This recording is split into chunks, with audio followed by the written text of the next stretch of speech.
I love Andrew Tate.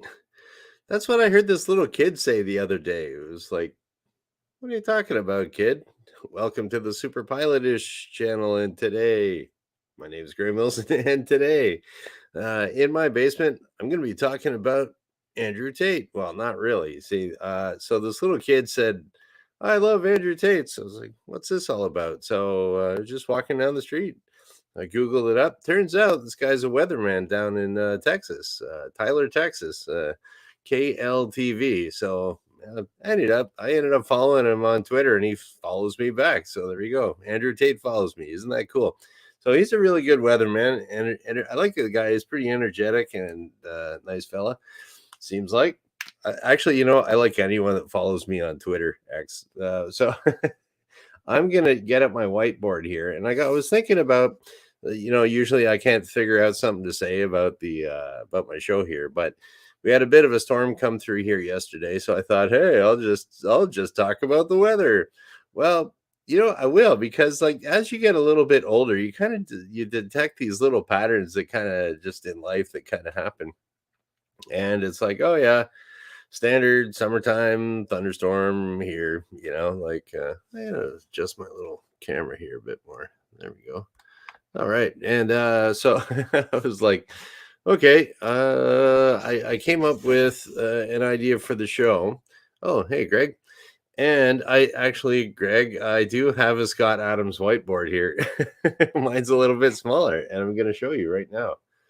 We're going to talk about the monthly weather schedule that gets it gets reported like all the time. Like I listen all the time to. Oh, hey, Rich. I listen to CBC radio every day, so that's just I don't know. That's how I get my news. I really don't have a TV and stuff. Like I got rid of all my TVs when we used to have the little metal rabbit ears, those because I don't want to pay for TV. Why pay for a bunch of commercials? So it's like once they got rid of the regular analog TV with the rabbit ears, it's just like I guess you could buy some kind of digital TV antenna, but I just didn't want to spend the money, so I threw all my TVs in the garbage. Now I just download pirated movies off of Pirate Bay. So here we go. We got this here. All right. So listening to I just you got to be sort of involved, I guess, and find out what's going on in the world. So I listened to the CBC radio, and so they always have kind of the same thing, and if I remember correctly, so do the TV stations. So no matter what, you can always count on, depending on the month, this type of news. So if you are going to ever one day be an excellent weatherman like Andrew Tate, and if you move up in the world and you're now program director for some radio station or whatever, they always talk about, oh, come by here for your favorite news, weather, and sports. Well, you got a half-hour show, 10 minutes, 10 minutes, 10 minutes, news, whatever's going on, weather. Yeah, that's a good one. And then sports, whatever. There's probably some sports team playing somewhere. Okay, so for the weather, if you can just set this right up here, and then you give this to your employee and say, okay, this is what you're going to report on this month. Okay, if you're the boss. So we got January and February. Okay, and that will be, you will always get in January and February. Okay, so there we go. Blizzards. So yeah, January and February. I know this for sure for being a pilot around here in the Windsor, Ontario, which is basically in the United States, to be Midwestern. Oh, hey Daniel, welcome. And so in January and February, don't even plan on like doing any flying around here because it's just always, cold, snow. The runways are always, oh, it's a nice day today, but the runway's not clear from the snowstorm. So anything January and February, you'll always have some gigantic, huge, and that can count for like extreme cold. Statistically, the coldest day around here is right at the very end of January, about January 28th to 29th. That's statistically the coldest day of the year around where I am. So right in the middle of January, February, it's like super cold. And it's pretty much that way around most. I'm kind of being North American centric because most of my audience is in the United States, actually, and Canada. So Okay, blizzards, everything that goes along with that. You got 2 months of blizzards, and there's going to be a blizzard somewhere. So it'll be like, oh, terrible. Or, we got 6 feet of snow out in Maine, or we got, oh, there was an avalanche out in Colorado, something like that. So you can always count on some good snow weather there. And it's always a disaster, even though it happened like thousands of miles away. But be afraid, don't forget. That's like they always say in the news business, right? It's like, if it bleeds, it leads. If it burns, it earns. So there you go. It's how you make money in the biz. Okay, so now we're going to go to May and April. Ever since I was a little kid, I forget why, but somehow I just looked at this word here, Jifmam and I don't know. I wrote it out one time and I was like, "What's that word, Jifmam adjacent?" And it's just like I kind of stuck in my head. So if I ever want to write out the letters for the first letter of each month, it's like, oh, it's Jifmam adjacent. I don't know. I just always remember that. So here we go. We're going to talk about May and April. Okay, so now it's warming up here in North America, and then that becomes pretty much anywhere. Floods. So you got May, April showers bring May flowers, and you got your floods for that. There's going to be a flood somewhere. You got the Mississippi River there, everything all kind of, there's going to be an ice jam because things are starting to melt. And then the ice jam gives way and it floods everything. Be afraid, be afraid. Then I can charge more for my advertising money or for my advertisers for my news show. So you got, so there's your flood season there for May and April. And okay, what else we got here? Now in the summertime, we got, okay, May, June, July, August. So this is kind of a big, you're getting into kind of the around here. The statistically the hottest day is right at the end of July, I believe. So July is here, the second J. Yeah, so right around there, that's kind of like the hot. So what do we get around here in Canada? Oh, you're going to be getting every single year without fail. And it's not a surprise, but everyone's afraid. You're going to get forest fires. There's always a forest fire in the summer. This year is the forest fire season was a little bit early this year, but it's nothing really weird or strange to have a forest fire. That's why, like all the provinces up here, they all have their own fleet of airplanes for, water bombers and stuff. I originally wanted to be a water bomber for the province of Ontario here, like, fly one of those CL-415, cool little airplanes there and bombing the fires and with water. I don't know. They call them water bombers, but you're kind of like you're bombing the fires, so it's sort of a fire bomber. I don't know. Anyways, it's they're cool planes. It'd be kind of, I thought that'd be really cool. You save the day, you go in, you scoop up some water out of a lake, you go over, dump it on the fire. Hey, yeah, you save the day. But it's kind of like after talking to somebody that actually did it, he's like, "Oh man, it's brutal. It's like it's super hot. You're bouncing around. You're flying through smoke all the time, and it's like, yeah, okay. I'm kind of a wimpy city boy. I'll stick to teaching people how to fly."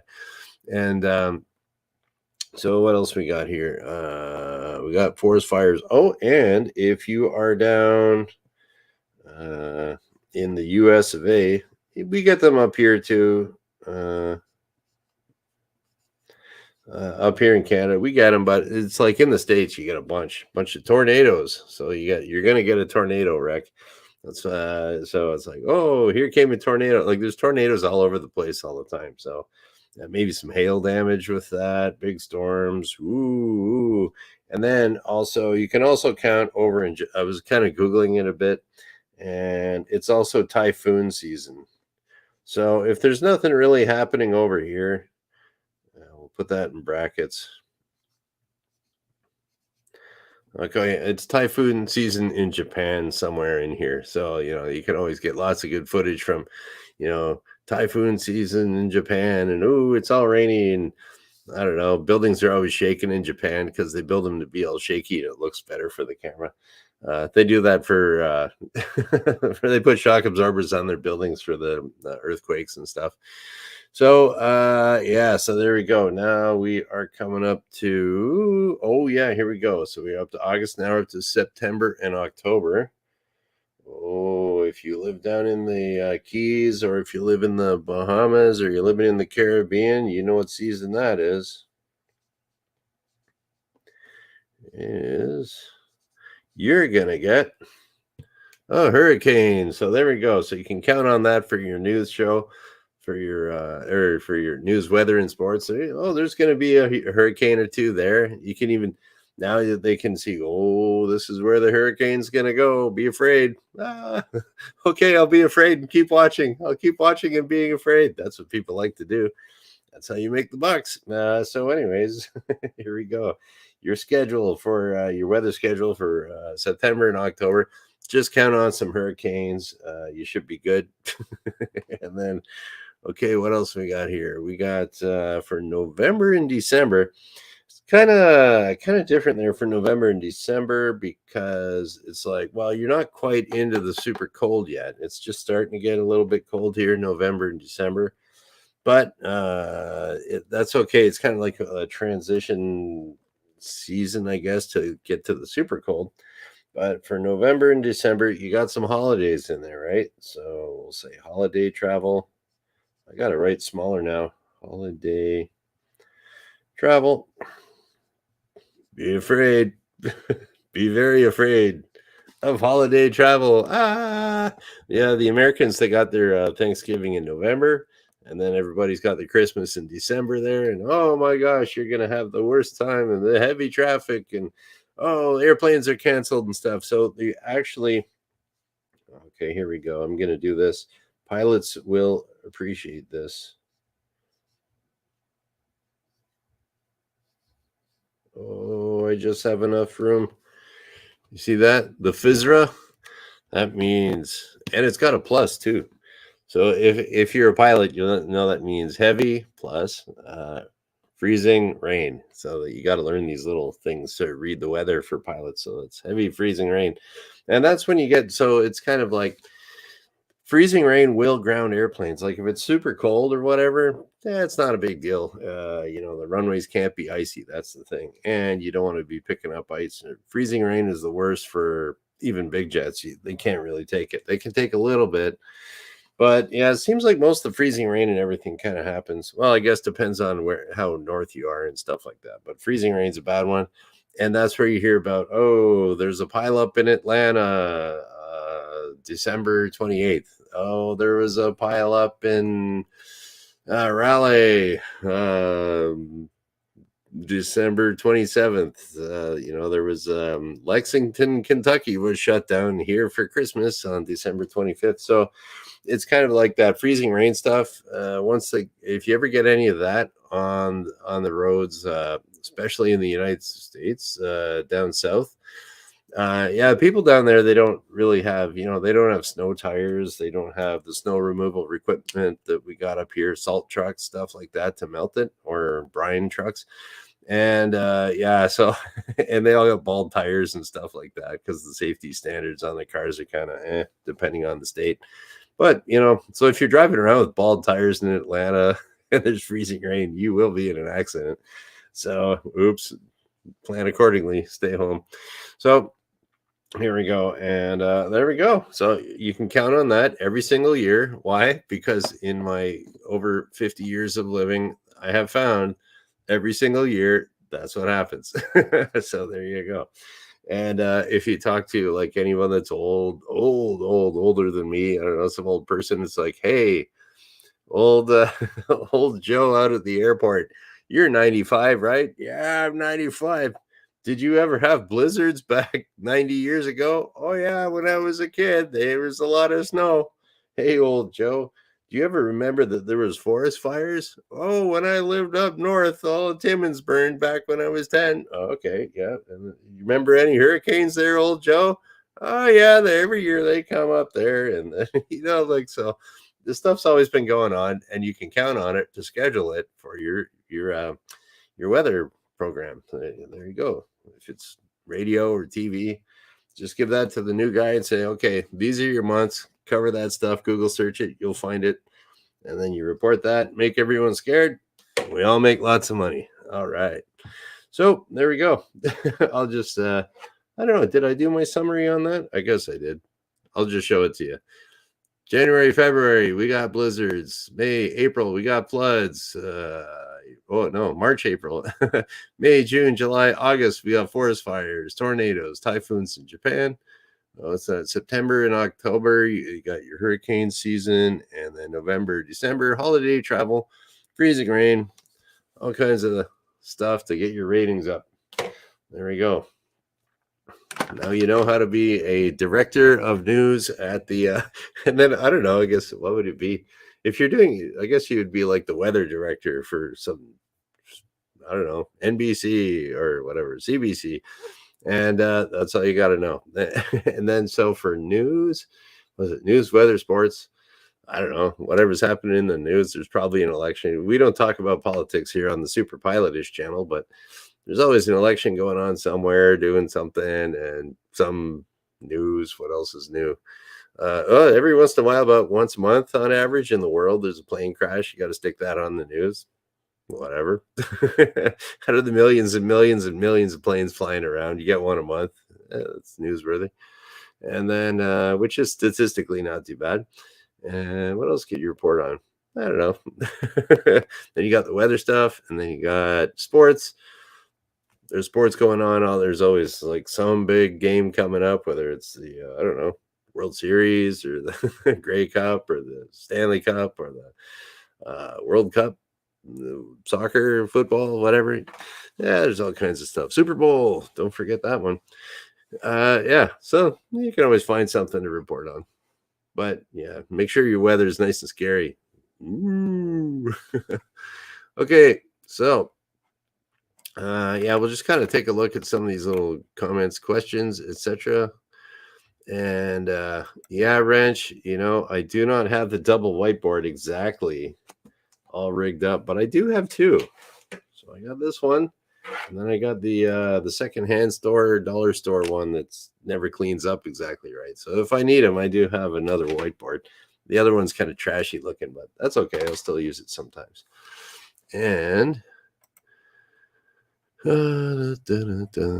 all right, so Wrench still has a regular TV antenna on the roof, best for Kansas City news, and never paid for TV except for Netflix. Yep. Yeah, I don't know. I'm just not much of a big TV viewer. It's kind of weird if you go away from TV for a while and then you come back to it. You notice how everything's kind of changed. Everything's very, very flashy. And I don't know if that's making our attention spans worse or our attention spans are worse. So we need that little flash to watch the show. Do you ever notice any of the new TV shows? They don't have, like, if you watch, because I always download like old series and stuff like that from, I don't know, like watch it, okay, all the seasons of Happy Days and download that on Pirate Bay, and then you're good for a while watching them. Right now, I'm up to about season 8 of The Jeffersons. It's always, and even if you saw these maybe when you were a kid, you forget what they are. So it's kind of like, yeah, what was I going to say there about that? Oh, yeah. So it's all, they didn't have like digital editing back then. Or another one that was really cool is Hunter. You ever see that one? There's like Magnum PI, but I thought Hunter was a pretty cool show because he was a cool dude. And Dee Dee McCall was pretty cute too. But anyways, it was like they'd always solve a crime, and like that's awesome. And they wrap everything up in a nice little bow at the end, and there's a happy ending. So I love shows like that. Instead of leaving you hanging on, like, oh, will they survive? And you do that through the whole series. I don't like that too much, but I'm old. So, yeah, where was I going with that? Yeah. So like now I notice I can't even watch regular TV shows because it's like, I'm counting to see how long each of their little jump cuts are. And it's like they don't go more than 3 seconds. So it'll be one scene. Here I am here. And it'll be like that. Then another scene over here. I'm talking to this guy. I'm talking to this guy. And it's like 1, 2, 2, 2. And they never go more than 3 seconds if you count it. You can count 1, 2, 1, 2, 3, 1, 1, 2, 3. And they never go more than 3 seconds. So that's got to affect your brain if you're watching it like a zombie all day. But I like watching car chases, Dukes of Hazzard jumping over a river or something like that, bending the crap out of the car when it lands, and then it drives off and it's all nice and shiny. Good days, good days. Okay. Okay, what else we got here? Okay, we got an airplane question here. Do you have to fly multi to be a water bomber? There are some airplanes that are water bombers that are single engine. I've seen air tractors will do that.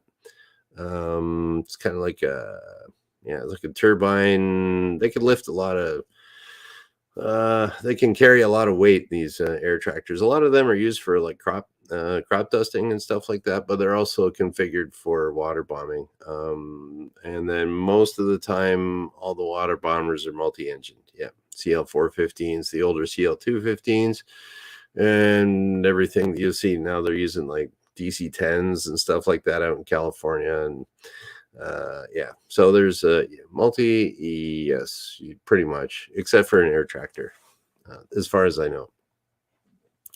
All right, what's this? 1911. I have no idea what you're talking about there, Greg. The only thing I know is the 1911. That's what Magnum PI had one of those right at the beginning, where it's din, din, din, din, and then he's driving around in his Ferrari, and then he's got his uh his Colt 1911, and he goes click. So, anyways, that's the only thing I know about that. Standard issue World War II stuff. 45 ACP. I don't know. That's all I know about the 1911. Okay, what else we got here? Uh, yeah, yeah. So Wrench listens to the NPR and they do a climate change story every day. Is that the same as weather? Yes, nowadays. Well, that's what I was talking about. That's what kind of got me thinking. Now the CBC will take all this stuff they've been reporting on for like 50 years, and it's climate change. Okay, whatever. No sources quoted. It was just some guy says it's climate change. Yeah, I don't know.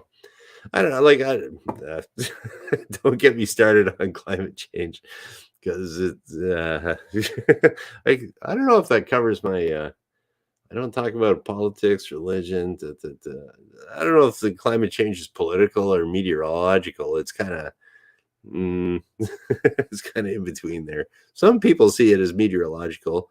Some people see it as political.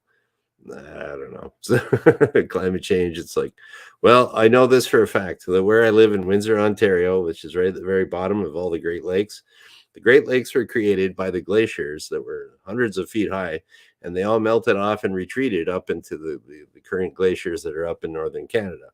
And when they were scraping it away, they scraped away a whole bunch of stuff, and you can find remnants of that in the Canadian Shield, which is a great big, huge rock formation. So climate change did exist back then because we knew that all the glaciers grew and then they melted off and they went away. So, yes. So, and I'm pretty sure back then when the glaciers were melting tens of thousands of years ago, there were probably blizzards and floods and forest fires, etc., etc. And dinosaurs were still making money on the news by reporting on that. Okay. Okay, here we go. This is one here. So Wrench has another little pilot question. Still don't know why they make pilots memorize all those weather abbreviations. Where am I supposed to read a teletype machine? I've never seen that business. Isn't weather on the internet? Yeah, that's it's one of those things. Like this Wrench is referring to this little heavy freezing rain. Yeah, they had all these little abbreviations there because the weather used to be reported years ago on a teletype machine. So it would be over the phone lines or whatever, and it would just kind of print out on a piece of paper. I don't know. I guess they didn't want to use too much paper, or it was easier to transmit smaller bits of data that way, or something like that, maybe.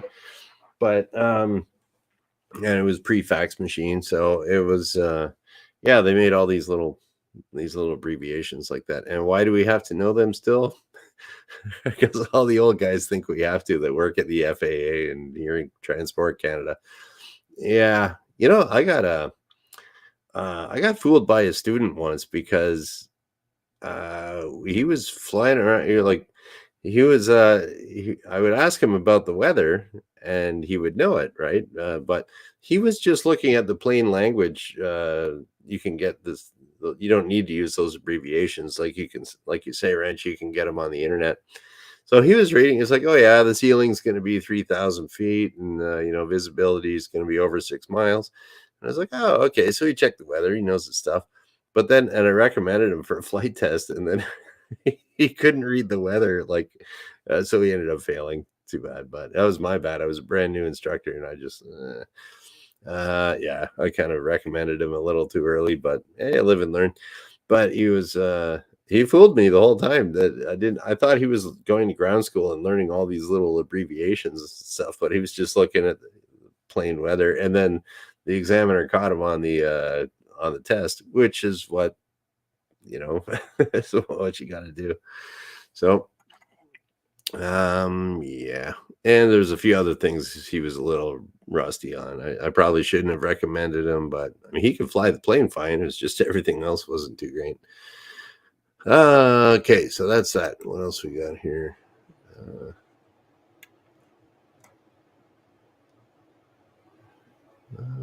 Okay. Here we go. So don't the oceans come from icy comets hitting the earth? Isn't that still happening? Sea level rise? I have no idea, Ranch. I just know how to make money on the news. There we go. Yeah. If it bleeds, it leads. If it burns, it earns. There we go. Okay, what else we got here today? Yeah, that's about it. I had like, oh yeah, no, I did buy something. It was the other day I bought something. I'll let you know, and I'm thinking I'm gonna do a show on it, but I'm gonna leave you hanging. I don't know if I'm gonna get it yet, but I bought this thing online, and it's just like, why did I do that? I think I had like some marketing working on my brain or something. I was like, I need that thing, and I bought it. So I was like, I'll show you what it is, and when it's going to be a cool episode. But I just want to talk about it, but I'm going to shut my mouth because it might not work out. So, anyways, I don't want to let down my faithful audience. So, yeah, I'll be back on Friday, not talking about that thing that I bought. Stupid waste of money. Maybe not. Anyways, yeah. Okay.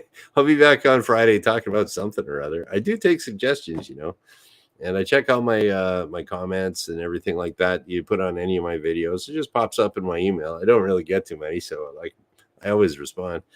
And I take anything you want to hear about, let it rip. And because I got nothing for Friday, we'll come up with something though. I always do.